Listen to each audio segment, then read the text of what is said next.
आज हम एक ऐसी मूवी को एक्सप्लेन करने वाले हैं जिसमें एक लड़के की एक्स गर्लफ्रेंड कई दिनों से गायब है। तो ये लड़का अपनी एक्स गर्लफ्रेंड को ढूंढने में लग चुका है, मगर इसी चक्कर में इस लड़के की शादीशुदा जिंदगी खतरे में आ गई है। तो चलिए जानते हैं ये लड़का इस सिचुएशन को कैसे हैंडल करेगा। उससे पहले अगर आप हमारे चैनल पर नए हैं तो हमारे चैनल को सब्सक्राइब करके बेल आइकन को दबाइए। मूवी की स्टार्टिंग में हम एक कुश्ती के सीन को देखते हैं। इसके बाद हम एक फैमिली को देखते हैं जिसमें 3 लोग होते हैं। आदमी का नाम मर्फी है और उसकी वाइफ का नाम ओमी एंड उसके बेटे का नाम कैस्पर है। ये फैमिली खुशी खुशी अपनी जिंदगी जी रहे हैं। तभी मर्फी की एक्स गर्लफ्रेंड की माँ का कॉल उसके पास आता है और वो उसे बोलती है कि इलेक्ट्रा काफी दिनों से गायब है। यहाँ मैं आपको बता दूं, इलेक्ट्रा मर्फी की पुरानी गर्लफ्रेंड थी जिसका उसके साथ 2 साल पहले ब्रेकअप हो गया था। इसी के बाद मर्फी ने ओमी से शादी की थी।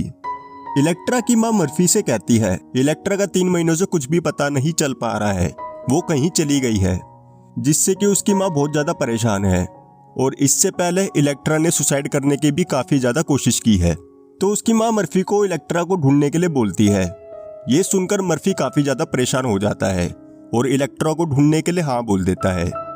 इसके बाद मर्फी अपने पुराने दोस्तों को कॉल करता है और सबसे इलेक्ट्रा के बारे में पूछता है, लेकिन किसी को भी इलेक्ट्रा के बारे में कुछ भी नहीं पता था। फिर मर्फी अपने पुराने दोस्त जूलियो को कॉल करता है और उससे भी इलेक्ट्रा के बारे में पूछता है। तो जूलियो उसे बताता है उसने एक बार इलेक्ट्रा को कुछ लोगों के साथ देखा था और वो काफी ज्यादा ड्रग्स लेने लग गई थी एंड वो ड्रग्स के बिना नहीं रह पाती थी। इसके बाद मर्फी अपनी वाइफ को बताता है कि वो इलेक्ट्रा को ढूंढने के लिए जाएगा। तो उसकी वाइफ गुस्से में नाराज होकर घर छोड़कर चली जाती है। फिर मर्फी बुक्स के बीच में से ड्रग्स निकालता है जो कि उसे इलेक्ट्रा ने दी थी जब वो दोनों रिलेशन में थे। मर्फी एक बार फिर अपने दोस्तों को कांटेक्ट करने की कोशिश करता है, लेकिन कोई भी उसे इलेक्ट्रा के बारे में कुछ नहीं बता पाता। इसके बाद वो परेशान होकर ड्रग्स ले लेता है। फिर हमें मूवी में थोड़े टाइम पहले की कहानी दिखाते हैं जहां पर हम मर्फी और इलेक्ट्रा को देखते हैं जो कि एक पार्क में बैठे हुए हैं और वो दोनों बातें करने लगते हैं। तो इलेक्ट्रा उसे बताती है कि वो फ्रांस की रहने वाली है और उसका एक बॉयफ्रेंड है जो कि आर्ट गैलरी चलाता है और वो खुद भी एक पेंटर है। जिसके बाद मर्फी बोलता है कि वो अमेरिका का रहने वाला है और वो पेरिस में डायरेक्टर बनने के लिए आया है। मर्फी इलेक्ट्रा को पहली ही नजर में पसंद कर लेता है और इलेक्ट्रा ने भी मर्फी को पसंद करना शुरू कर दिया था। मगर मर्फी अपने दिल की बात इलेक्ट्रा को जाहिर नहीं कर पाता क्योंकि इलेक्ट्रा का पहले से ही एक बॉयफ्रेंड है। इसके बाद मर्फी इलेक्ट्रा से पूछता है तुम्हारी लाइफ तुम्हारे बॉयफ्रेंड के साथ कैसी चल रही है, जिस पर इलेक्ट्रा कुछ भी जवाब नहीं देती। तो मर्फी समझ जाता है कि उसका टाका इलेक्ट्रा के साथ भिड़ सकता है। सही मौका पाकर मर्फी इलेक्ट्रा को प्रपोज कर देता है और इलेक्ट्रा उसे हाँ कर देती है क्योंकि इलेक्ट्रा का बॉयफ्रेंड शादीशुदा था। इसके बाद हम देखते हैं इन दोनों की कुश्ती। कहानी में थोड़ा टाइम बीत जाता है और अब इन दोनों ने एक दूसरे के साथ काफी ज्यादा टाइम स्पेंड करना शुरू कर दिया था। एक दिन मर्फी इलेक्ट्रा से बोलता है कि वो अपना पूरा जीवन इलेक्ट्रा के साथ बिताना चाहता है और उससे शादी के लिए प्रपोज कर देता है। तो इलेक्ट्रा उसे बोलती है कि वो फ्यूचर के बारे में कुछ नहीं जानती और आगे जाके हम दोनों के बीच में क्या होगा ये सिर्फ ऊपर वाला जानता है। नेक्स्ट डे हम देखते हैं इलेक्ट्रा ड्रग्स ले रही है। ये इलेक्ट्रा तो गंजेड़ी निकली, साथ ही वो मर्फी को भी ड्रग्स लेने के लिए बोलती है और ये ड्रग्स उनका बॉयफ्रेंड जूलियन उन्हें लाकर दे रहा था। मगर इतना ड्रग्स लेने के बाद भी इलेक्ट्रा की खुड़क खत्म नहीं हुई थी एंड उसे और भी ज्यादा नशा करना था। तो जूलियन उन्हें एक जगह पर ले आता है जहाँ पर ये दोनों काफी ज्यादा ड्रग्स लेते हैं। नेक्स्ट डे इलेक्ट्रा मर्फी को अपने पुराने बॉयफ्रेंड की आर्ट गैलरी में ले जाती है जहां पर ये तीनों आपस में बात करने लगते हैं। तभी इलेक्ट्रा का एक्स बॉयफ्रेंड उससे मजे लेने लगता है। तो ये देखकर मर्फी को काफी ज्यादा गुस्सा आ जाता है। तो इलेक्ट्रा उसे समझाती है कि उन दोनों के बीच में अब कुछ भी ऐसा नहीं रह गया है। फिर भी मर्फी उसकी बात नहीं मानता। इसके बाद हम देखते हैं मर्फी ने इलेक्ट्रा के ऊपर नजर रखनी शुरू कर दी है। देन मर्फी को पता चलता है कि इलेक्ट्रा ने उसका चूतिया काटा है। वो अभी भी अपने पुराने बॉयफ्रेंड से मिलती है और उसके साथ कुश्ती भी करती है। ये सब देखकर मर्फी गुस्से में पागल हो गया था। फिर मर्फी इलेक्ट्रा से पूछता है कि तुमने मेरा चूतिया क्यों काटा। तो इलेक्ट्रा उसे बोलती है मैं ये सब करना नहीं चाहती थी मगर मजबूरी में मुझे ऐसा करना पड़ा क्योंकि उसकी आर्ट गैलरी में इलेक्ट्रस के फोटोज भी लगने वाले थे। बस इसी वजह से उसको उसके एक्स बॉयफ्रेंड के साथ कुश्ती करनी पड़ गई। ये बातें सुनकर मर्फी पूरी तरीके से उदास हो जाता है और इलेक्ट्रा को कुछ भी नहीं बोलता। इसके बाद हम एग्जीबिशन डे का सीन देखते हैं जहां पर हम देखते हैं मर्फी ने काफी ज्यादा ड्रग्स ले लिए हैं और उसका लट्टू का नाड़ा टेढ़ा हो गया है। नशे नशे में वो इलेक्ट्रा के एक्स बॉयफ्रेंड की वाइफ के सामने सब कुछ बोल देता है जो उसका पति इलेक्ट्रा के साथ करा करता था, कि किस तरह वो इलेक्ट्रा की मजबूरी का फायदा उठाकर उसके साथ गलत तरीके से कुश्ती करता था। बस इतना सुनते ही उन दोनों के बीच में धप्पड़दू शुरू हो जाती है। थोड़ी ही देर में पुलिस आती है और उन दोनों को थाने ले जाती है।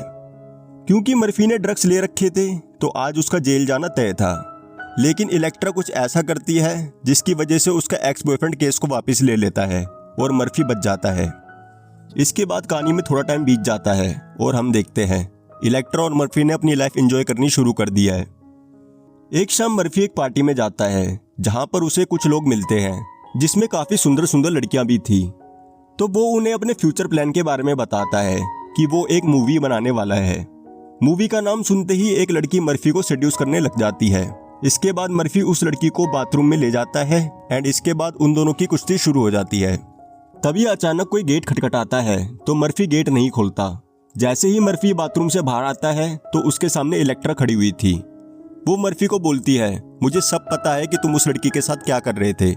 इसके बाद इनकी आपस में बहसबाजी हो जाती है तो इलेक्ट्रा उसे बोलती है, मुझे कोई फर्क नहीं पड़ता कि तुम किस लड़की के साथ सो रहे हो।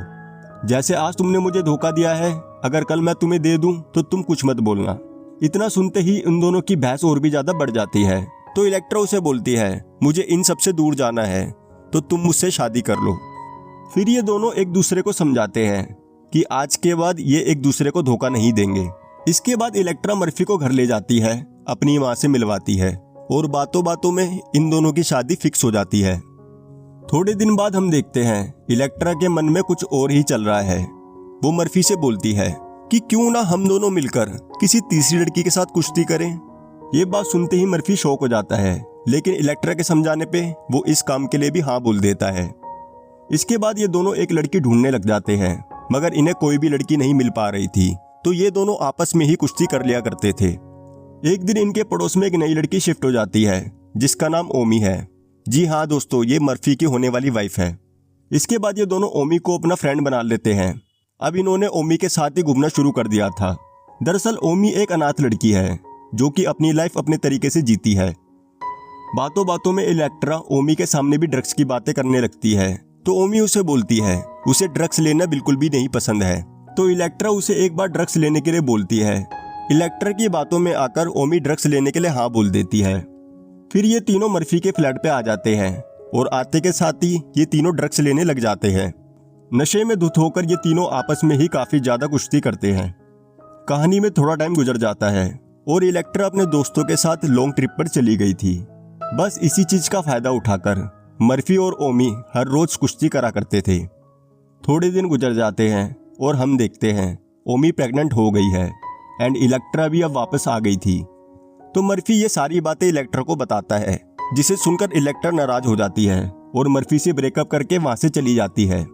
लेकिन मर्फी इलेक्ट्रा को मनाने के लिए जाता है तो वो क्लब में एक लड़के के साथ थी एंड थोड़े दिन बाद जब वो इलेक्ट्रा के घर पे जाता है तो वही सेम लड़का उसके घर पे भी था। ये सब देखने के बाद मर्फी अपनी न्यू लाइफ ओमी के साथ शादी करके शुरू कर देता है। मगर एक कहावत है, पुराना प्यार कभी भी नहीं भुलाया जाता। जी हाँ दोस्तों, मर्फी आज भी इलेक्ट्रा से प्यार करता है और इसी वजह से वो अपनी शादीशुदा जिंदगी से ज्यादा खुश नहीं है। अब हम प्रेजेंट टाइम का सीन देखते हैं। मर्फी अभी भी अपने दोस्तों को कॉल कर रहा है, मगर उसे इलेक्ट्रा के बारे में अभी तक कुछ भी नहीं पता चल पाया है। उसे काफी ज्यादा टेंशन हो रही है कि इलेक्ट्रा जिंदा है या मर गई है। अब मर्फी को एहसास होता है कि जब से उसकी शादी ओमी से हुई है तब से वो ओमी को इग्नोर कर रहा है और अपने बच्चे को भी अपने से दूर रख रखा है। उसे ऐसा लगता है कि जितना प्यार वो इलेक्ट्रा से करता है उससे कहीं ज्यादा प्यार ओमी उससे करती है। इन सब बातों को सोचकर मर्फी को काफी ज्यादा पछतावा होता है, क्योंकि वो ओमी की कभी कदर नहीं कर पाया और जो प्यार ओमी डिजर्व करा करती थी वो उसे नहीं दे पाया। लेकिन ओमी उसे बहुत प्यार करती थी और उसकी बातों पे बिल्कुल भी गुस्सा नहीं होती थी। मर्फी बाथरूम में बैठकर बहुत ज्यादा रो रहा था। तभी हम देखते हैं ओमी घर पर वापस आ गई है। ओमी उसे बाथरूम में रोता हुआ देख लेती है, मगर कुछ भी रिएक्ट नहीं करती। तभी हम देखते हैं मर्फी का बेटा बाथरूम के अंदर आ गया है एंड अपने बेटे को देखते ही वो उसे गले से लगा लेता है। साथ ही अपने बेटे को बोलता है कि वो अब से अपने बेटे को बहुत ज्यादा प्यार करेगा। इतना सब कुछ होने के बाद फाइनली मर्फी की अकल ठिकाने पे आ गई थी और अब उसने इलेक्ट्रा को ढूंढना भी बंद कर दिया था और इसी तरीके से ये मूवी खत्म हो जाती है। इस मूवी को देखकर हम यही समझ सकते हैं कि हमें उस इंसान की कदर करनी चाहिए जो हमसे प्यार करता है, ना कि उसकी जो हमें छोड़कर चला गया है। अगर आपको वीडियो अच्छी लगी हो तो लाइक करिए।